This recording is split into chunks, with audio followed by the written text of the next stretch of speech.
ब्राह्मण को ताकतवर मत बनाओ, उनको 3.5% रखो, SC/ST OBC को हिंदू मत कहो। ब्राह्मण को ताकतवर काहे के लिए बना रहे हो?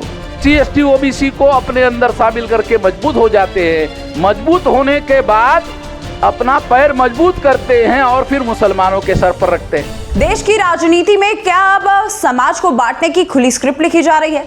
क्या मंचों से अब खुलेआम आबादी के आंकड़ों के आधार पर समाज को तोड़ने की रणनीति बनाई जा रही है?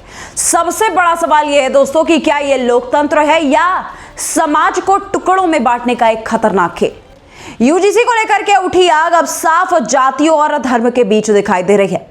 क्या अब ब्राह्मणों का यूजीसी को लेकर के विरोध इतना चुभने लगा विरोधियों को कि आज वो आंकड़ों के आधार पर ब्राह्मणों को उनकी जगह बताने की कोशिश करने लगे? नमस्कार, आप देख रहे हैं क्लियर कट और मैं हूं आपके साथ गरिमा, हाजिर हूं एक बार फिर से आपके बीच एक नए वीडियो को लेकर के।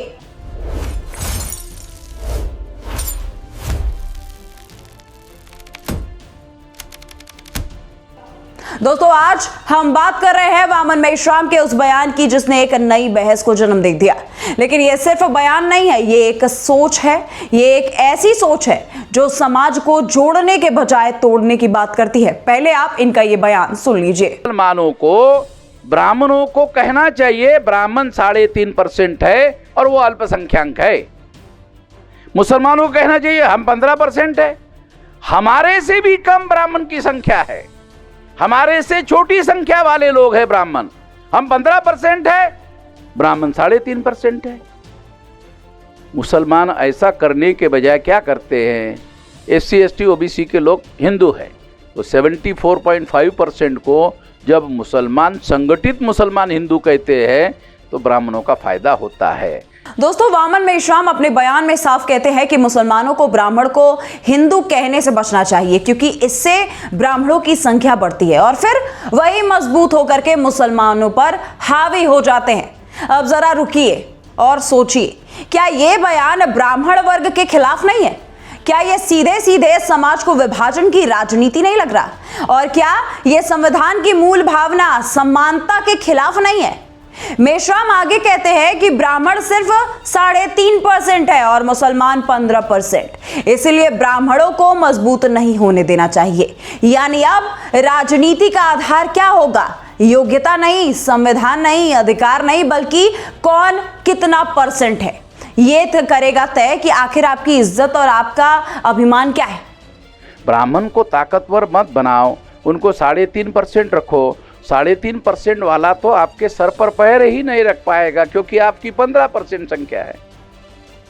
अगर उसने पैर रखने की कोशिश की तो एक पैर रखने की कोशिश की तो आप 2 पैर रखकर उसको पिट पटक सकते हैं। हाल ही में दोस्तों यूजीसी को लेकर के बवाल में ब्राह्मण समानता की लड़ाई के लिए आवाज अभी उठा ही रहे हैं, प्रदर्शन कर ही रहे हैं और उसके बाद वामन मेश्राम का इस कदर का बयान ये साफ दिखा देता है कि उनके अंदर ब्राह्मणों को लेकर के नफरत कितनी ज्यादा है। दोस्तों, ये बेहद गंभीर सवाल है कि आखिर आज देश में ब्राह्मण किस किस चीजों पर आवाज उठाए, प्रदर्शन करे, नारे लगाए, क्योंकि अगर आज ये तर्क मान लिया गया तो कल कोई और भी यही कह देगा। फिर समाज सिर्फ प्रतिशतों का खेल बन करके रह जाएगा। और दूसरी बात यह कि मेश्राम कहते हैं कि SC/ST OBC को हिंदू नहीं कहना चाहिए बल्कि उन्हें अलग पहचान से बुलाना चाहिए। यहां सबसे बड़ा सवाल यह कि क्या यह पहचान की राजनीति नहीं है? मुसलमानों को मेरा यह कहना है कि आप हमें SC/ST OBC को हिंदू मत कहो।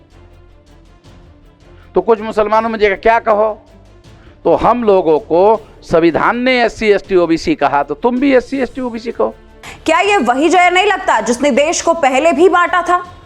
संविधान ने SC/ST OBC शब्द दिए हैं, लेकिन क्या संविधान ने यह कहा कि इन वर्गों को समाज से अलग कर दिया जाए या फिर उन्हें एक दूसरे के खिलाफ खड़ा कर दो? सच यह है कि संविधान का मकसद था समान अवसर देना, ना कि समाज को अलग अलग खेमे में बांट देना। यह बार बार कहा जा रहा है कि ब्राह्मण सिर्फ 3.5% है, तो क्या किसी की संख्या कम होना उसे निशाना बनाने का लाइसेंस दे देता है? अगर ब्राह्मण 3.5% है, ये बात कह रहे हैं, तो क्या हमें वो समझाएं कि क्या किसी वर्ग के पास आरक्षण अगर नहीं होता है तो क्या उसे कमजोर घोषित कर देना चाहिए? अरे ब्राह्मण तो वो है जो बिना आरक्षण के भी अपनी काबिलियत को दिखाते हैं। सच ये है दोस्तों कि देश में कोई भी वर्ग सिर्फ संख्या या पहचान से नहीं चलता। हर व्यक्ति अपनी मेहनत, अपने कर्म और अपनी योग्यता से आगे बढ़ता है। और यही भारत की असली ताकत है। लेकिन जब मंच से यह कहा जाए कि उन्हें मजबूत मत होने दो, तो यह सिर्फ एक बयान नहीं होता, यह एक मानसिकता होती है, एक ऐसी मानसिकता जो समाज में अविश्वास पैदा कर देती है।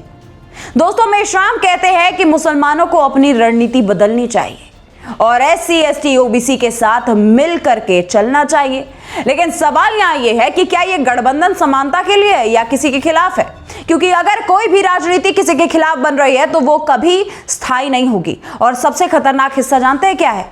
सबसे खतरनाक हिस्सा यह था दोस्तों, जब वो ये कहते हैं कि अगर ब्राह्मण मजबूत हो गए तो मुसलमानों के सिर पर पैर रख देंगे। ये भाषा, ये सोच और ये डर, ये सब क्या दर्शाता है? ब्राह्मणों का फायदा होने के बाद ब्राह्मण मजबूत हो जाते हैं, ताकतवर हो जाते हैं। जब वो SC ST OBC को अपने अंदर शामिल करके मजबूत हो जाते हैं, मजबूत होने के बाद अपना पैर मजबूत करते हैं और फिर मुसलमानों के सर पर रखते हैं। जब मुसलमानों के सर पर रखते हैं तो मुसलमान कहते हैं अरे हमारे ऊपर अत्याचार हो रहा है। क्या ये देश को जोड़ने की बात है या फिर डर और नफरत फैलाने का एक माहौल बनाने की कोशिश? भारत का इतिहास गवाह है कि जब जब समाज को बांटने की कोशिश हुई, देश कमजोर हुआ, और जब जब लोग साथ आए, देश मजबूत हो गया। आज भी सवाल वहीं पर आके अटक गया कि क्या हम फिर उसी रास्ते पर जा रहे हैं जहां समाज को वर्गों में बांट करके राजनीति की जाएगी, या हम संविधान के रास्ते पर चलेंगे जहां हर व्यक्ति बराबर है? इस पूरे बयान में सबसे ज्यादा चुभने वाली बात पता है क्या है? जब वो ये कहते हैं कि ब्राह्मण को 3.5% ही रखो। ये सिर्फ एक वाक्य नहीं है, ये एक मानसिकता है। और इसी मानसिकता के बाद हम लोग देखते हैं कि एक तरफ से हिंदू यात्रा निकाली जाती है, हिंदुओं को जोड़ने की बात की जाती है, स्वर्ण समाज आंदोलन कर रहा है, उसके बाद ऐसे बयान। क्योंकि अगर आज कोई ये कह दे कि किसी वर्ग को आगे मत बढ़ा दो, तो कल वही बात किसी और के लिए भी कह दी जाएगी और फिर समाज में सिर्फ संघर्ष बचेगा, संतुलन नहीं। आज जरूरत है सवाल पूछने की, क्या इस तरह के बयान समाज को मजबूत कर देंगे?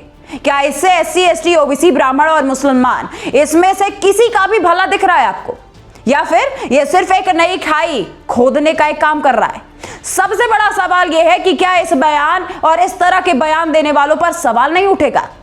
क्या लोकतंत्र में जिम्मेदारी सिर्फ जनता की है, नेताओं की कुछ भी नहीं? क्योंकि मंच से कही गई एक एक बात सिर्फ शब्द नहीं होता, वो समाज पर असर डालता है, और अगर वो बात विभाजन की हो तो उसका असर और भी खतरनाक दिखता है। आज देश एक ऐसे मोड़ पर खड़ा है जहां उसे जोड़ने वाली राजनीति चाहिए, ना कि तोड़ने वाली। जहां जरूरत है विकास की, ना कि प्रतिशत की राजनीति की। जहां जरूरत है विश्वास की, ना कि डर की। UGC को लेकर के माहौल अभी गरमाया हुआ है दोस्तों। स्वर्ण समाज विरोध प्रदर्शन कर रहा है, तो क्या ऐसे बयानों पर अब खुल करके चर्चा नहीं होनी चाहिए? क्या अब समय नहीं आ गया है कि समाज को बांटने वाली राजनीति को चुनौती दी जाए? क्योंकि अगर आज हम चुप रह गए तो कल ये खाई और गहरी हो जाएगी, और तब शायद सवाल पूछने का भी मौका नहीं मिलेगा। आप इस बारे में क्या राय रखते हैं? कमेंट सेक्शन में लिखना मत भूलिएगा। मुझे दीजिए इजाजत, नमस्कार।